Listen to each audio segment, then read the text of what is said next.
Je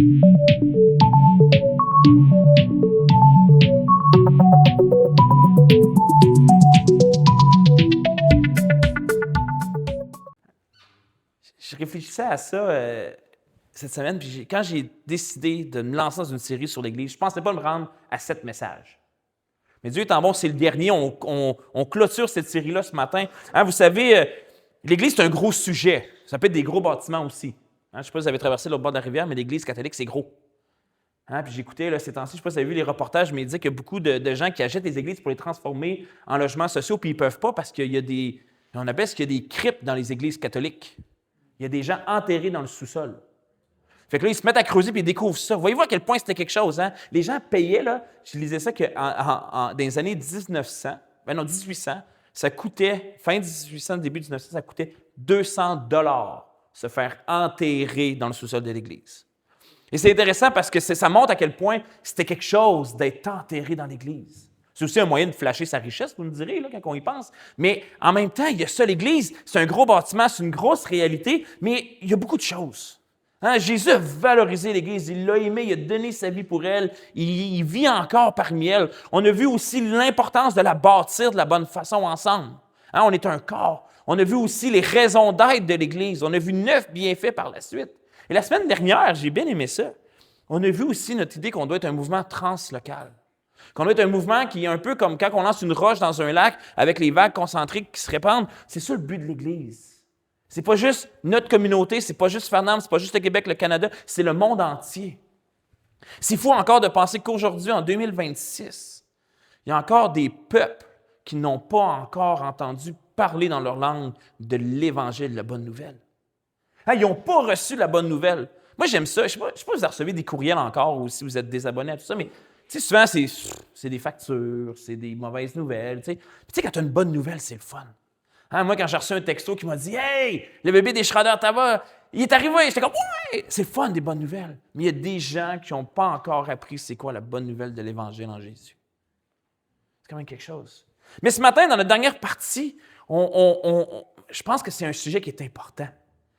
Parce que voyez-vous, avec tout ce qu'on a vu, maintenant, qu'est-ce qu'on fait avec l'Église? C'est quoi notre engagement qu'on veut prendre face à l'Église locale? Parce que voyez-vous, frères et sœurs, on peut faire l'Église, mais si on ne s'engage pas, si on ne réfléchit pas, c'est quoi notre rôle à jouer? C'est quoi qu'on doit faire? On n'y arrivera pas. Hein? Parce que voyez-vous, je crois que s'engager dans l'Église locale, c'est une de nos responsabilités en tant que croyants. Puis la responsabilité, hein, c'est quelque chose. Hein. Un des passages qui est le plus mal cité, pas dans la Bible, mais dans les bandes dessinées de Marvel, c'est « Avec de grands pouvoirs viennent de grandes responsabilités ». Puis tout le monde pense que c'est Spider-Man qui a dit ça, que non, c'est pas Spider-Man qui a dit ça. Juste avant de mourir, Ben Parker, l'oncle, Uncle Benz, hein, pas celui du riz, par exemple, trompez-vous pas, il a dit ça à son neveu. Il dit, avec de grands pouvoirs viennent de grandes responsabilités. Et Spider-Man n'était pas encore Spider-Man. Et je pense que la responsabilité, ça vient avec des grands pouvoirs, mais on doit savoir comment bien s'engager dans l'Église. Parce que voyez-vous, lorsqu'on lit dans le Nouveau Testament, puis qu'on l'étudie, on voit que Paul, il ne parle pas juste d'un engagement que le chrétien. Hein? Souvent, on pense au premier engagement, c'est simple, on se dit, hey, on pense à notre foi. Mais il y en a d'autres. Regardez bien ce que Paul nous dit dans 2 Corinthiens 8, 5. Il dit ceci, « Et non seulement ils ont contribué comme nous l'espérions, mais ils se sont d'abord donnés eux-mêmes au Seigneur, puis à nous, par la volonté de Dieu. » Voyez-vous, ils se sont donnés à Dieu et par la suite à nous, qui est l'Église de Corinthe, qui est la communauté qui est là. Fait que quand on voit le premier engagement, c'est simple. Paul il dit, notre premier engagement en tant que chrétien, c'est notre foi, c'est de donner sa vie à Jésus-Christ. Si vous êtes des chrétiens aguerris ou ça fait pas longtemps, c'est quelque chose qu'on fait, hein? On reconnaît la nature pécheresse, on reconnaît que par nous-mêmes, on ne peut pas y arriver, qu'on a besoin d'une solution qui est Jésus. Hein? Jésus a payé le prix à la croix. J'aimerais ça, j'essaie de m'imaginer c'était comment. Hein? Quand Jésus est sur la croix et il crie « Mon Père, pourquoi m'as-tu abandonné? » C'est probablement la première et la seule fois que Jésus a senti c'est quoi être pécheur et d'être connecté de son Père. Parce qu'il devait prendre le péché, il devait devenir péché pour le briser à la croix. Puis on reconnaît qu'on a besoin de Jésus, puis que parce qu'il est ressuscité, parce qu'il a vaincu la mort, le Saint-Esprit vient vivre en nous, puis qu'on marche dans une nouvelle vie. Qu'on rentre pas juste dans la justification, mais qu'on est régénéré, puis qu'on rentre dans la sanctification. Mais voyez-vous aussi, Paul il dit ici, ils se sont d'abord donnés eux-mêmes au Seigneur, puis à nous, à l'Église. C'est le deuxième engagement. Frères et sœurs, on a besoin de s'engager dans le corps. On a besoin ici de l'Église de s'engager les uns envers les autres, parce que voyez-vous, le corps a besoin de chacun d'entre vous. On l'a vu dans toute la série, à quel point l'Église est le corps de Christ, qui lui est la tête. Et chaque membre a un rôle à jouer. Regardez-vous, chacun d'entre vous qui est ici ce matin, que vous soyez en visite ou pas, vous avez un rôle à jouer dans le corps de Christ, qui est l'Église locale, mais aussi dans l'Église plus large, qui transcende les murs de ce qu'on fait ici. Parce que voyez-vous, on a besoin. Mais voyez-vous, cet engagement-là n'est pas facile. Qui ici ce matin est capable de dire Jean 3,16? Tout le monde, hein? Nick, il est là. Ouais, moi, je suis capable. Clair comme oui, on le sait. On connaît tous Jean 3,16, hein? C'est pas pour rien qu'il est important. On donne des évangiles de Jean. Moi, j'ai toujours trouvé ça un peu complexe parce que l'évangile de Jean, c'est l'évangile la plus théologique. Hein? Au commencement était la parole, et la parole. Puis, on donne ça aux nouveaux croyants. Lis ça. Mais la raison pourquoi on donne cet évangile-là, c'est pas parce qu'elle est facile à lire, au contraire, mais parce que Jean 3,16. Mais ce que je trouve intéressant, c'est que qui ce matin est capable de me citer un Jean 3,16? Ah, il y a des petits rires jaunes, hein? Jean 3,16, oui, je le sais, hein, car Dieu a tant aimé le monde. Là, on se le répète, vous le dites tout dans votre tête depuis tantôt. Mais là, un Jean 3,16, hein? Même moi, je suis comme, hey, c'est quoi? Je me suis rendu compte, j'ai questionné. Regardez bien ce que ça dit, un Jean 3,16. Nous avons connu l'amour en ce qu'il a donné sa vie pour nous. Nous aussi, nous devons donner notre vie pour les frères. Hey, je comprends pourquoi on ne l'aime pas tant. Hein? À la première partie, on est à l'aise avec ça. Hein? On sait qu'on a l'amour, qu'on l'a connu parce que Jésus a donné sa vie pour nous. Ça, yes! C'est réconfortant. Ça fait du bien. Mais après ça, nous aussi, nous devons donner notre vie pour les frères et pour les sœurs. Hein? J'ai vu une belle face, là. Hein? C'est pas évident. Non, on rit, mais c'est pas facile. Quand on s'engage dans le corps, c'est qu'on s'aime tellement qu'on est prêt à se sacrifier pour les autres. On est prêt à se piler dessus pour avoir donné de l'amour aux autres. Hey, c'est pas facile. C'est pas notre premier réflexe. On va se protéger.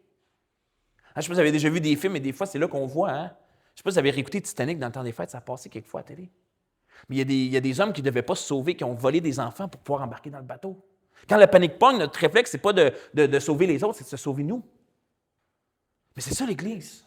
Parce que Christ a lui-même donné sa vie. On est invités, frères et sœurs, dans le corps, à s'engager à donner notre vie les uns pour les autres. Là, ici, c'est vraiment de mettre les besoins des autres ensemble, au-delà de ce qu'on a besoin.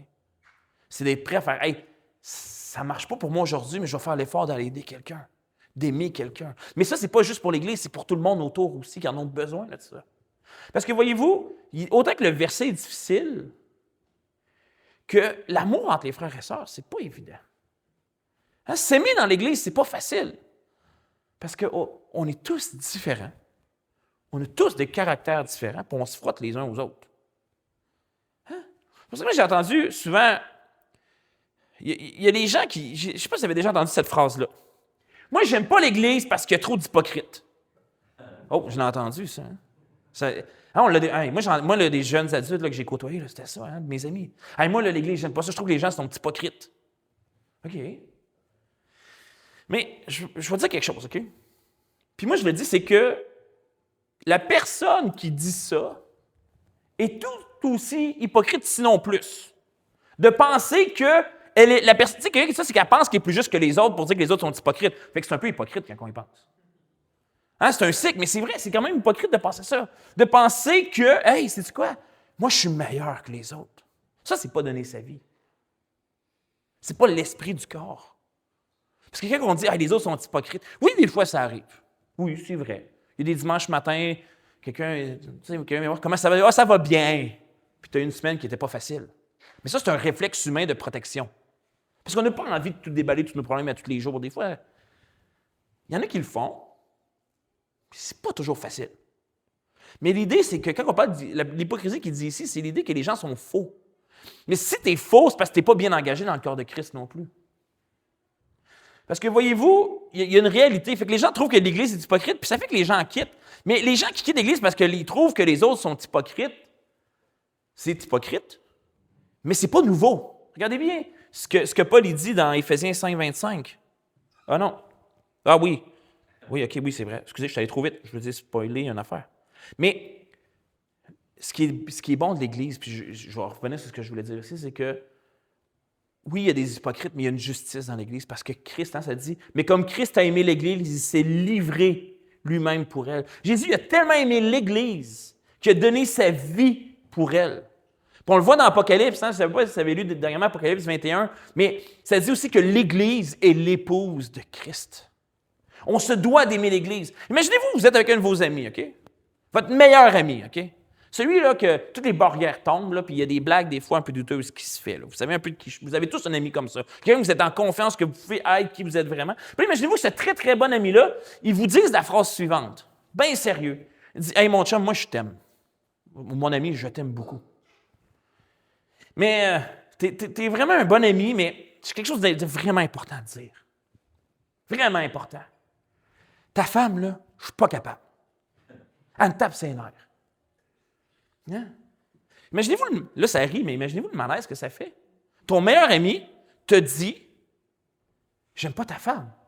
Elle me tape ses nerfs. » Ça marche pas, là. Est-ce que tu restes ami? Tu te poses des questions? Tu te remets en doute? Mais voyez-vous, c'est la même chose. Si nous, on dit qu'on n'aime pas l'Église, qui est l'épouse de Christ, puis qu'on trouve qu'elle est hypocrite, qu'elle est ci et ça, bien, Jésus doit être offensé un petit peu, hein? Il doit flipper des tables au paradis dans ce temps-là. C'est un peu comme ça. Mais non, c'est l'image que je vous donne. Parce que voyez-vous, il y a, à cause qu'on néglige l'amour que Dieu porte à son Église, on se met nous-mêmes à négliger le corps. Parce que Dieu n'a jamais promis que ça allait être facile. Hein? Moi, c'est quelque chose que je trouve aberrant aujourd'hui, le nombre de pasteurs qui, pour être cool puis rejoindre les gens, vont dire que la vie chrétienne est censée être facile. C'est censé être facile. Non, c'est pas facile. Il y a des épreuves, on l'a vu ce matin dans les textes. Hein, les épreuves font partie du raffinement de notre foi. L'Église fait partie du raffinement de notre foi. L'or doit être éprouvé. Et plus qu'elle est éprouvée, plus qu'elle est de qualité, plus qu'elle vaut cher. C'est la même chose avec les diamants. Toute pierre précieuse doit passer par un processus. Même chose avec un vase d'argile. J'ai trouvé ça fou. J'ai tombé sur une vidéo dernièrement et ça m'a frappé. Il disait que c'est un gros four, OK? En grosse pierre, là, c'est quasiment un gros caveau, là, OK? Puis là, ils prennent plein de pièces d'argile qui ne sont pas encore prêtes, puis ils mettent ça là-dedans. Puis là, ils en mettent du stock.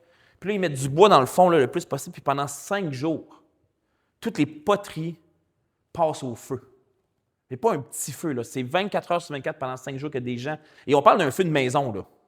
L'intensité de. Je ne sais pas si vous avez déjà vu ça, Raph, ici, c'est quoi? C'est quelque chose. Et après 3 jours, ils enlèvent toute la pierre et ils sortent les poteries. Et chaque poterie devient unique parce qu'elle a été touchée différemment par le feu. Et c'est ça l'Église. C'est ça être ensemble. C'est que Dieu nous éprouve les uns aux autres par ça, par ce feu-là, qu'en étant en contact avec le Saint-Esprit ensemble, on devient unique. On devient dans notre place dans le corps parce que c'est ça le but. Mais en même temps, il y a des chrétiens qui pensent que l'Église, c'est facultatif. Moi, je suis correct si j'écoute sur YouTube. Allez-y sur YouTube. Là. La prédication ce matin va être sur YouTube. Écoutez-la. Il va y avoir des Reels aussi, il va y avoir plein de vidéos. On veut rejoindre les gens, mais se nourrir simplement de notre Bible et de l'Internet et de ne pas avoir de communauté tangible, il y a quelque chose qui manque. C'est un danger. Parce que regardez, c'est ça, j'arrive à là, Paul il dit, hein, c'est pas nouveau que les gens vont quitter l'Église. C'est pas nouveau. Regardez bien ce qu'Hébreux 10, 25 dit. N'abandonnez pas votre assemblée, comme c'est la coutume de quelques-uns. Tu sais, une coutume, là, c'est une habitude, là. Tu sais, moi, j'ai la coutume d'aller aux pommes au mois d'octobre, là. Puis si je ne vais pas, les filles nous le disent. « Papa, on n'est pas allé aux pommes! » Tous les papas ont vraiment pas hâte d'aller aux pommes, là. Il y en a une couple qui s'est dit « Oui, c'est vrai. » Mais on le fait. C'est une coutume, c'est une habitude. Et voici, il y en a qui avaient l'habitude de quitter l'Église. Mais regardez bien, mais exhortons-nous réciproquement. Hey, c'est pas exhortons-nous tout seul chez nous. On a besoin des uns des autres. On a besoin de s'édifier, de s'exhorter les uns les autres. de comprendre ce que les autres vivent, parce que c'est dans l'action de grâce, dans la reconnaissance de ce que Dieu fait dans la vie de chacun d'entre nous, qu'on arrive à plus. Parce que quand quelqu'un proclame ce que Dieu a fait dans sa vie, on l'a vécu vendredi soir à la soirée élévation, quelqu'un qui a partagé les difficultés qu'ils ont eues dernièrement, puis il rendait gloire à Dieu pour ça. Puis moi, j'étais comme, wow, finalement, ma vie, c'était pas si pire. Puis là, je me mets à prier pour eux. On prie ensemble. On est reconnaissant de la provision de Dieu. Parce que c'est ça l'action de grâce. Quand on rend gloire à Dieu, ça nous efface et ça l'élève les autres. C'est ça que Paul il parle dans Éphésiens 5. Mais s'engager, c'est difficile. Hein? Parce que s'engager, c'est même plus difficile que construire l'Église. De s'édifier les uns les autres, c'est difficile. Parce qu'on le fait avec d'autres croyants qui sont eux aussi en train de marcher dans leur propre sanctification. Fait qu'on a, on a un apprentissage de vie chrétienne qu'on fait individuellement et communautairement ensemble. Tout ça en vivant nos propres difficultés puis en se côtoyant les uns les autres. C'est pas facile. Mes frères et sœurs, ça, c'est la sanctification de l'Église. C'est à ça que ça sert. On s'édifie. Les dons dans l'Église servent à l'édification du corps. On a besoin les uns les autres. Et je vais vous montrer, c'est une chanson, je ne l'ai pas trouvée. Elle est en anglais, elle n'existe pas en français, mais c'est un groupe de louanges qui s'appelle Vertical Worship, qui ont écrit une chanson sur l'Église. En anglais, ça s'appelle Who Will Rise Up, puis en français, c'est Que fera l'Église? Regardez bien, je vais vous montrer les paroles. Ça dit, pour ceux qui pleurent, les cœurs blessés, les vies brisées, que fait l'Église? Bonne question, hein? Pour ceux qui ont besoin d'espoir, d'une main tendue, où est l'Église? C'est vrai, des fois, on regarde ce qui se passe dans le monde et on dit, où l'Église? Et où la communauté? Mais regardez bien, ça continue. Et j'aime le refrain qui dit, que fera l'Église? Ça, c'est nous. Dans notre engagement, qu'est-ce qu'on va faire? Que fera l'Église, celle aimée par Christ? Qui se lèvera? Qui se lèvera, quel qu'en soit le prix? Ou le sacrifice, qui se lèvera? Qui se lèvera? Parce que c'est ça l'engagement, frères et sœurs. Il y a des besoins. Il y a des réalités qui font qu'on doit se demander, est-ce qu'on est prêt à se lever? Ah, ça c'est cool. Est-ce qu'on est prêt à se lever, peu importe le coût, peu importe ce que ça représente de proclamer la vérité? Parce que voyez-vous, frères et sœurs, j'ai une autre phrase, un peu choc ce matin, qui dit « Montrez-moi quelqu'un qui n'est pas pleinement engagé dans le corps de Christ, l'Église, et je vous montrerai quelqu'un qui n'est pas proche de Jésus, qui est la tête. » On ne peut pas se sentir proche de Jésus si on n'est pas proche de l'Église, et ça va ensemble. On a besoin de l'expérimenter, la présence de Dieu ensemble. Oui, j'ai des temps de louange, puis des temps de présence de Dieu incroyables dans mes temps personnels, mais jamais autant que le plaisir de chanter que j'ai eu ce matin. D'entendre les voix qui disent « Entends nos cœurs, nos esprits qui te louent ». Il y a quelque chose là-dedans, frères et sœurs, on a besoin. On ne peut pas juste aimer une partie de Jésus. On a besoin d'aimer l'Église au complet. On a besoin de s'engager face à ça. C'est une réalité qu'on oublie trop souvent. Parce que si on méprise l'épouse, qui est l'Église, qui est le corps, on méprise Jésus par le fait même, parce qu'on ne peut pas le dissocier des deux. C'est ça dans le mariage aussi. Quand tu es marié, tu ne peux pas te dissocier facilement de ta femme.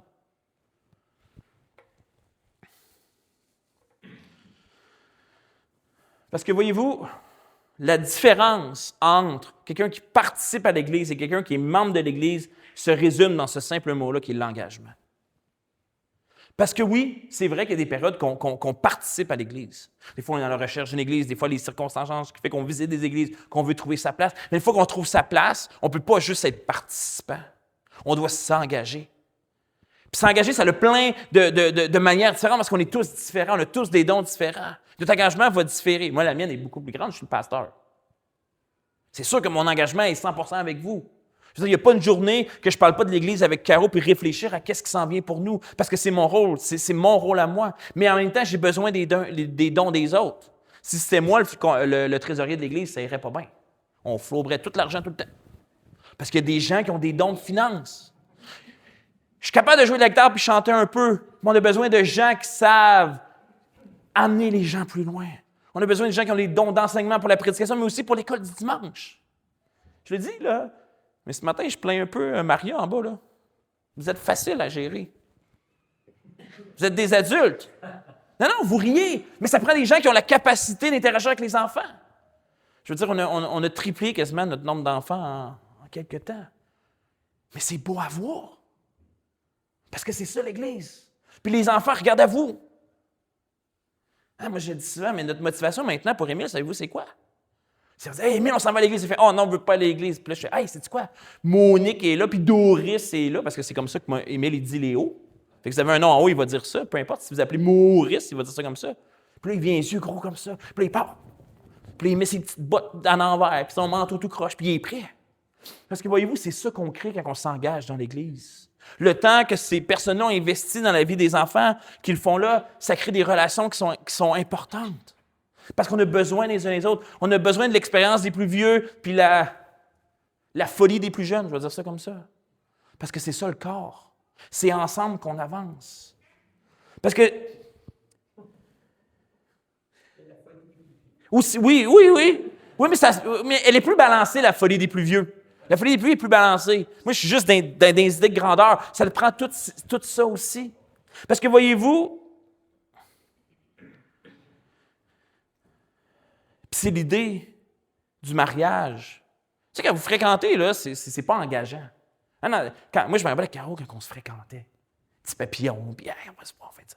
Mais il n'y avait pas d'attache autre que le désir d'être ensemble. On aurait pu se délaisser quand on veut. Mais une fois qu'on est marié, qu'on fait nos vœux, tout ça, puis qu'on est engagé, il y a un engagement. Il y a une précision qui fait que, hey, peu importe ce qui se passe, peu importe les circonstances, on va choisir de rester ensemble. Et c'est ça l'Église. L'engagement, c'est qu'on se dit, hey, je vais devenir membre de l'Église, je vais m'engager dans l'Église, et comme ça, je ne peux pas partir quand je veux. Là, je ne dis pas ça que vous deveniez tout membre, puis vous restez à l'Église, puis on vous attend. Non. Ce que je veux dire ici, c'est qu'on devient dans une relation réciproque de responsabilité. On se donne le droit de parler dans la vie des uns et des autres, et ça, moi, j'aime ça. J'aime ça quand on fait « Hey, sais-tu quoi? Tu vas voir quelqu'un. Hey, ça va pas, j'ai de la misère avec ça, tu peux-tu m'aider? » Puis là, l'expérience embarque, puis là, on rentre dans ces relations-là, puis là, on se pousse ensemble, puis on se challenge ensemble. C'est ça, l'Église. C'est quelque chose qui est vivant. Parce que, voyez-vous, c'est un engagement formel qu'on prend les uns avec les autres. Puis, savez-vous quoi? Dieu, là, il est l'inventeur des alliances. Hein, si vous regardez les Écritures, Dieu fait et restaure continuellement les alliances avec son peuple. Avez-vous lu l'Ancien Testament dernièrement? Abraham, hey, je vais donner la bénédiction. Isaac va donner la bénédiction. Il se souvient de son Moïse, il refait la même chose au travail avec David. Il répète ses alliances. Et Dieu est un Dieu d'alliance, c'est lui qui les a créés. Le premier qui a créé, la première alliance est dans le jardin. Quand Adam et Ève se rencontrent. Hein? Il dit que l'homme et la femme sont faits pour être ensemble. Hein? Tu vas quitter ton père et ta mère. Là, c'est la première alliance. C'est le mariage le plus beau. Parce que voyez-vous, moi, c'est vrai, on oublie, là, mais tu sais, dans un mariage, je ne sais pas si vous allé dans un mariage dernièrement. Moi, j'en ai fait beaucoup en étant pasteur, je fais des célébrations. Fait que j'ai rarement eu le plaisir de m'asseoir et de profiter d'un mariage dans les dernières années, mais j'aime regarder les gens durant la cérémonie. Puis ce qui est beau, c'est que savez-vous quoi? C'est que les gens ne sont pas émus quand ils se passent la bague. Soit au contraire, les gens, ils la regardent ailleurs. Mais aussi que les gens sont émus puis que les petites larmes viennent, puis moi aussi, en tant que je suis là, puis je suis comme, c'est que lorsqu'on fait les vœux. Puis les vœux, c'est le moment qu'on dit, ça va être quoi? L'alliance qu'on crée l'un avec l'autre. Parce que voyez-vous, c'est ça qui est fort. Les gens sont émus par les vœux qui sont l'alliance entre les mariés. Puis, frères et sœurs, savez-vous, c'est quoi? C'est une petite vérité, puis les plus vieux le savent. C'est qu'on ne va jamais totalement respecter parfaitement cette alliance-là. Tant qu'on est sur Terre, ça n'arrivera pas. Parce qu'on est des imparfaits qui essaient de vivre une vie parfaite. Et c'est pas facile, hein? Mais voyez-vous, c'est la même chose dans l'Église. On essaie de vivre une alliance, une relation ensemble, tout en n'étant pas parfait. C'est pas facile. Et oui, dans l'Église, ça va arriver on va être heurté par les gens, on va vivre des blessures, on va chicaner, on va s'astiner si les ventilateurs tournent du bon bord. Ici, ils ne tournent pas vraiment, fait que c'est pas grave, là. Puis l'été, quand il fait trop chaud, on dirait qu'ils vont arracher. Mais je veux dire, il y a des églises qui se sont séparées au niveau des couleurs de bâtiments puis des fans qui tournent, là. Mais il y avait des problèmes plus profonds aussi. Mais l'Église, elle n'est pas parfaite. Mais on tend à devenir à l'image de Christ. On tend à se dire que, hey, ensemble, pécheurs, régénérés en Jésus, on va tenter de faire quelque chose de beau ensemble parce que Christ nous dirige là-dedans. Parce que c'est ça, ultimement, l'Église. Parce que, voyez-vous, être membre de l'Église locale, c'est important pour le croyant. C'est d'accepter de faire partie du corps de Jésus avec lui à la tête et de jouer son rôle. Cette distinction qu'on est appelé à faire. Et frères et sœurs, c'est important ça. Parce que je crois que beaucoup de problématiques qui viennent des tensions dans l'Église fait quand les gens essaient de remplir des rôles qui n'auraient pas destinés. Puis je le dis parce qu'on est tous équipés de dons différents. C'est beau, hein? Moi, c'est ce qui m'allume. C'est qu'on a besoin des uns des autres. Parce que je le dis, si c'est juste moi, puis c'est juste mon genre de don qu'on a à l'Église, ça va parler fort, puis on va s'astiner longtemps. Il va y en avoir des activités, là, ça va gauler, mais on va être étourdi assez vite. Ça prend la sagesse, ça prend l'intelligence. Ça prend les gens qui vont dire « Hey, sais-tu quoi? Avant de faire ça, David, on va prier. » On a besoin de ces dons-là, on a besoin des uns des autres. Parce que c'est comme ça aussi qu'on devient redevables les uns aux autres. Je ne sais pas à quel point la petite orteille est redevable à l'autre petite orteille. Là. Je ne sais pas s'il y a un lien comme ça dans le pied, mais c'est ça l'idée. C'est que chaque membre, parce qu'il joue son rôle, on est redevable aux uns aux autres. Et surtout à Christ, qui est la tête, qui enligne toutes ces choses-là. Je ne sais pas si vous avez déjà réfléchi à comment votre cerveau fonctionne. Là. Mais quand lui décide que ça ne va pas bien, là, ça ne va pas bien partout. Là. Que ce soit au niveau physique, que ce soit émotionnellement, psychologique, à tous les niveaux, quand notre tête ne va pas bien. Mais Christ est en la tête. C'est lui qui est parfait, qui a tout accompli. On peut juste s'attendre à lui et de laisser son esprit agir au travers des uns des autres. Parce que je pense que c'est ça. Que ça fasse 30 ans que vous venez à l'Église. Je pense qu'il y a des gens que ça fait 30 ans qu'ils viennent à l'Église de Farnham. Peut-être même plus. Ou que ça fasse 5 minutes que vous fréquentez l'Église ou que vous êtes en visite ce matin. On est tous appelés à se réengager dans le corps. Parce que c'est facile. Frères et sœurs, je vais vous dire une nouvelle, peut-être grave. Satan va tout faire pour vous éloigner du corps de Christ. Ça se peut bien que vous arrivez un dimanche, vous asseyez sur votre chaise, la même place que vous asseyez pendant 30 ans, puis Dieu, vous sentez une petite voix qui dit « Hey, t'as pas d'affaires ici. T'es pas à la hauteur. Tu n'appartiens pas au corps. » Satan va faire ça. Parce que Satan ne veut pas que l'Église accomplisse son rôle de partager la bonne nouvelle. C'est pour ça qu'on a besoin de cet engagement-là, les uns les autres, puis de se renouveler souvent ensemble. Que ce soit par la prière, que ce soit par le culte, que ce soit par des repas qu'on va partager la semaine prochaine. C'est là qu'on a besoin de ça. On a besoin de se connaître. On a besoin de passer du temps ensemble pour qu'on puisse, après ça, prendre le temps de prier ensemble, sortir de cette église-là et d'aller rejoindre les gens qui ont besoin. Parce qu'il y a des besoins, que ce soit au Québec, que ce soit partout dans le monde, les gens ont soif. Les gens ont besoin. Les gens sont perdus. Ça me fascine à quel point il y a de la misère autour de nous et on ne s'en rend même pas compte. On a besoin de s'engager.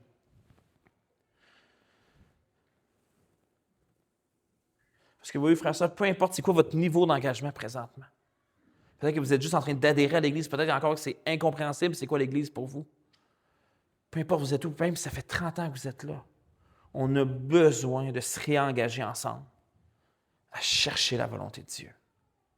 Et de devenir ce contrefort-là, ce pilier-là qu'on est appelé à être pour la vérité.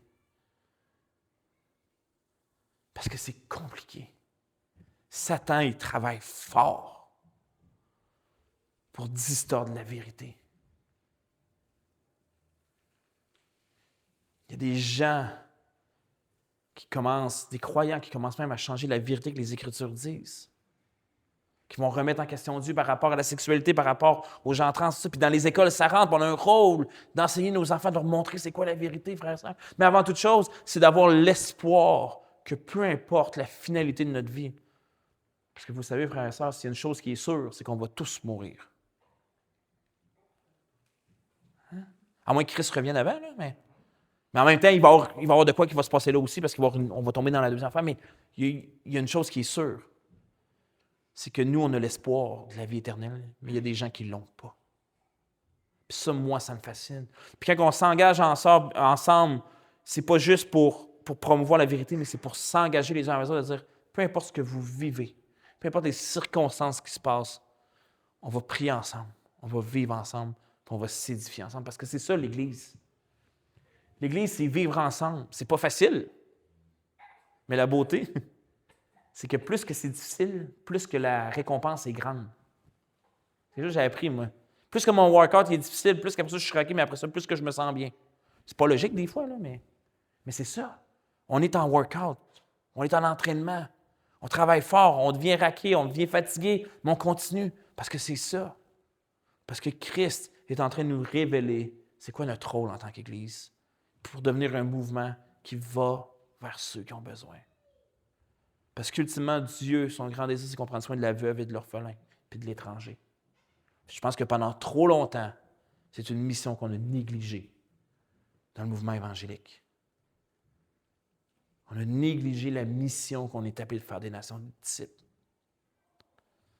On a besoin de revenir à un concept missionnel, de s'engager missionnairement à aller et d'encourager ceux qui y vont. Hein? On a des amis à l'Église qui sont là ce matin, qui vont repartir dans une couple de mois au Sénégal, avec un enfant pas trop vieux. Hey, entre nous autres, là, ils sont un petit peu fous. Mais savez-vous quoi? C'est ça la folie de Dieu. C'est de tout abandonner, le confort, ce qui est logique aux yeux du monde, pour suivre ce que Dieu nous réserve.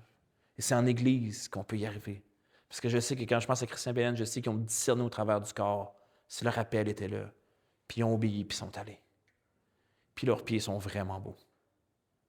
Parce que les pieds de ceux qui partagent la bonne nouvelle sont beaux. Prions ensemble pour terminer.